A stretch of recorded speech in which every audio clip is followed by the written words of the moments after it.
पवित्र भूमि के आमी प्रणाम जानाई।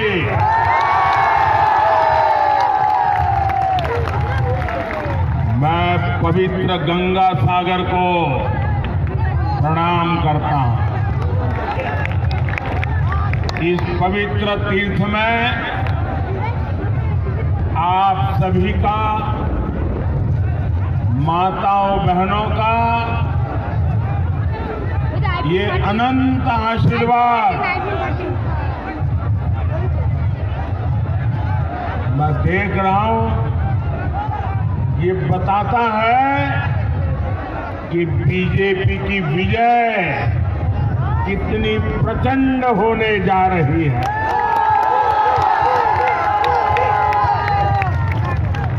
मुझे बताया गया कि परसों साइक्लोन के कारण यहां बहुत बारिश हुई, मंडप बनाना भी मुश्किल था, कोई जगह भी तय होना मुश्किल था कि कहां पर कार्यक्रम करेंगे। आखिर में कुछ ही घंटों में आप लोगों ने खुले में कार्यक्रम करने के लिए हिम्मत दिखाई और सूर्य देवता ने भी कृपा कर दी।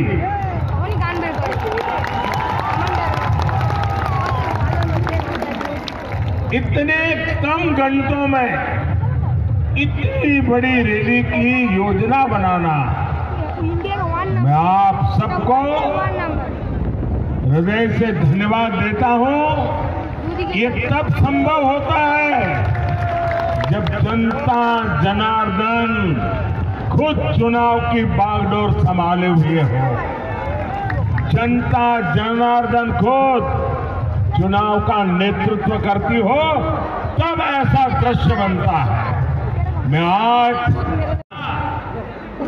टीएमसी खा गई। इनका एक ही एजेंडा है, इनको हर चीज में काटमानी चाहिए। इनको तो काटमानी चाहिए। गरीबों के राशन में, पीएम आवास में, यहां तक कि बच्चों के मिड डे मील तक में काटमानी चाहिए, काटमानी चाहिए।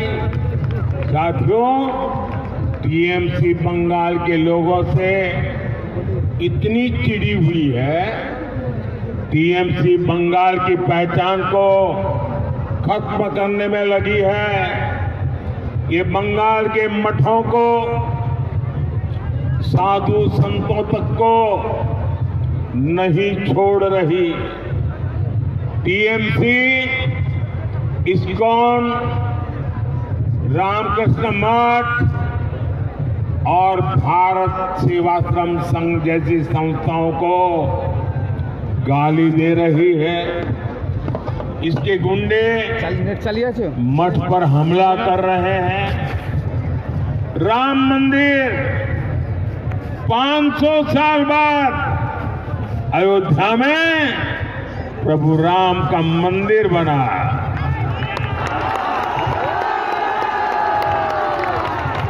जय श्री राम, जय श्री राम, जय श्री राम। राम मंदिर हमारी आस्था का केंद्र है। टीएमसी के लोग राम मंदिर को अपवित्र बताते हैं। ऐसी टीएमसी कभी भी बंगाल की संस्कृति की रक्षा नहीं कर सकती। भाइयों और बहनों, अब तो टीएमसी सरकार तुष्टीकरण के लिए देश के संविधान पर भी खुलकर हमला करने लगी है। मैं आज आपके साथ ही कोलकाता के भी लोगों का आभार व्यक्त करूंगा। कल शाम कोलकाता के लोगों ने रोड शो में और उसके पहले भी और उसके बाद भी जो प्रेम दिया, जो स्नेह दिया, जो आशीर्वाद दिए, मैं ये दृश्य कभी भूल नहीं सकता।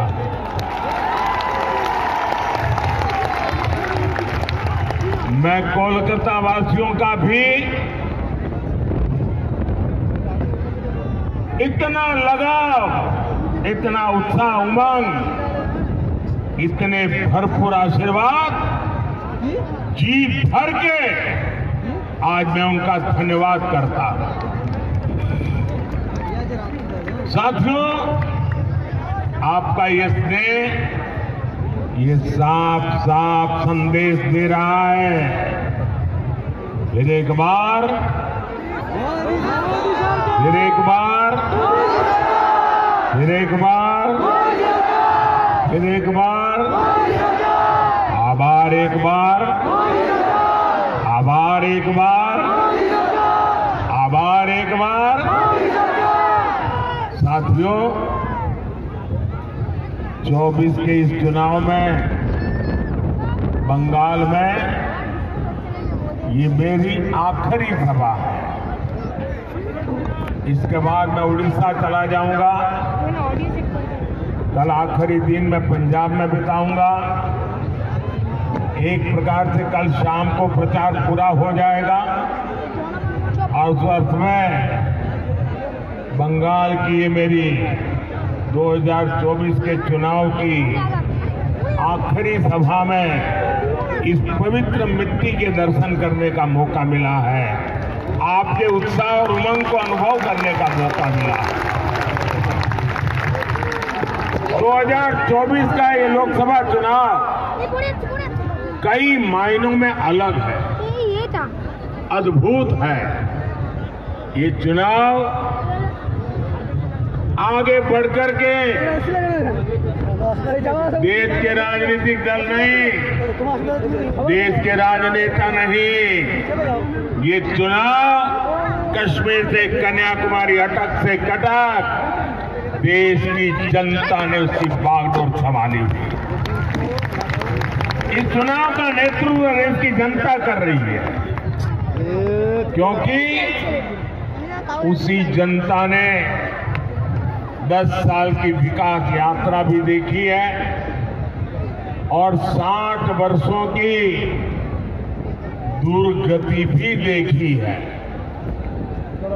आप याद करिए, देश के करोड़ों गरीब जीवन की मूलभूत सुविधाओं से वंचित थे। भारत जैसे देश में भुखमरी की खबरें आम होती थी। करोड़ों लोगों के सर पर छत नहीं थी। महिलाएं खुले में शौच जाने के लिए मजबूर थी। पीने के लिए पानी नहीं। 18,000 से ज्यादा गांवों में बिजली नहीं। उद्योगों के लिए संभावनाएं नहीं। ये तो एक दृश्य। सबसे बड़ा दुर्भाग्य ये भी था कि सुधार के लिए चर्चा भी नहीं होती। परिवारवाद की राजनीति ने करोड़ों करोड़ युवाओं के सपने मार दिए थे। 5-5 पीढ़ी को आजाद हिंदुस्तान में तबाह कर दिया गया। ऐसे एमपी चुने जो इस विजन को लेकर चले। इसलिए मुझे बंगाल से ज्यादा आप कमल जिताकर भेजेंगे, इसका आशीर्वाद चाहिए। मुझे ज्यादा से ज्यादा बीजेपी के एमपी चुन करके आप भेजें, इसके लिए मैं आपका आशीर्वाद मांगने आया हूं।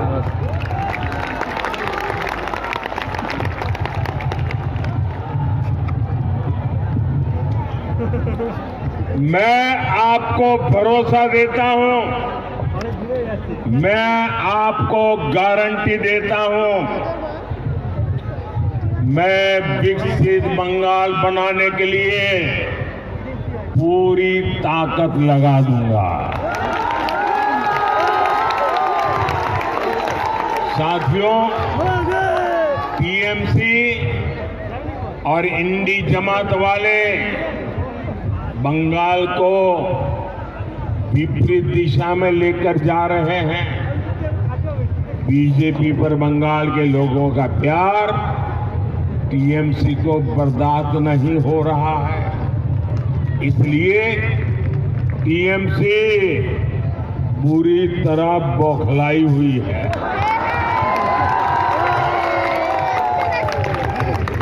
क्या क्या बोलते हैं। बंगाल के प्रति नफरत से भरी हुई टीएमसी के पास एक ही हथियार बचा है, एक ही हथियार बचा है, एटा होते देवो ना। एक ही हथियार, एटा होते देवो ना। विकास के जो काम मोदी करता है, टीएमसी कहती है एटा होते देवो ना, एटा एटा। जरा जोर से बोलिए, एटा। हमने महिलाओं की सुरक्षा के लिए हेल्पलाइन बनाई। टीएमसी कहती है एटा एटा होते देवो ना, एटा होते देवो ना। हम देश की हर महिला को उज्ज्वला सिलेंडर दे रहे हैं। बंगाल सरकार लाखों एप्लीकेशन लटकाए हुए हैं। टीएमसी का कहना है एटा एटा होते देवो ना, एटा होते देवो ना। मोदी ने हर गरीब को मुफ्त इलाज की गारंटी दी। अब हम 70 वर्ष से अधिक उम्र के हर बुजुर्ग को बीमारी में मुफ्त इलाज देंगे।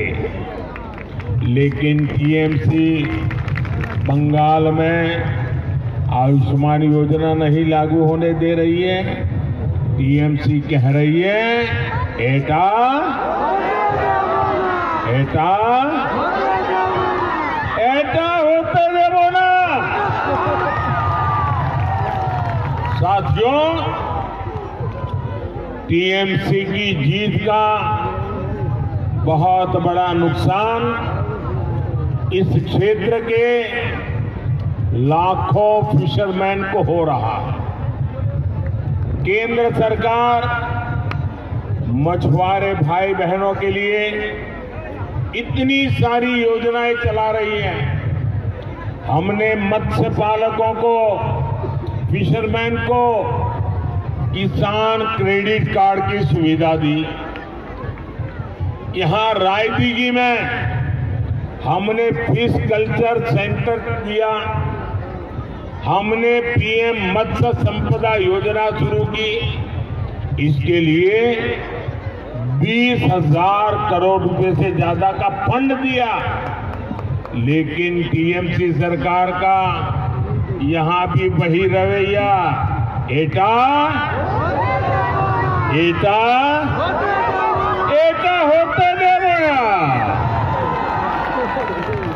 टीएमसी बंगाल में फिशिंग से जुड़े केंद्रीय कानून लागू नहीं होने दे रही है। इससे फिशरमैन को इंश्योरेंस क्लेम लेने में दिक्कत आ रही है, बीमा नहीं मिल रहा है। लेकिन टीएमसी वालों को आपकी चिंता नहीं है। इनको तो अपने तोलाबाजों और कट मनी सिस्टम से मतलब है।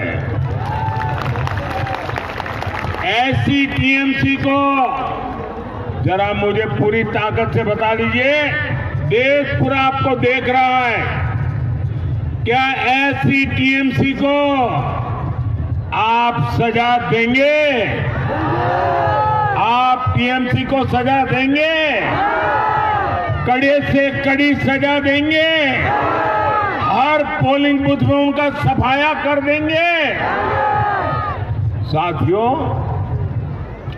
इस क्षेत्र में नदी कटान रोकने के लिए हमारी सरकार पैसे भेजती है।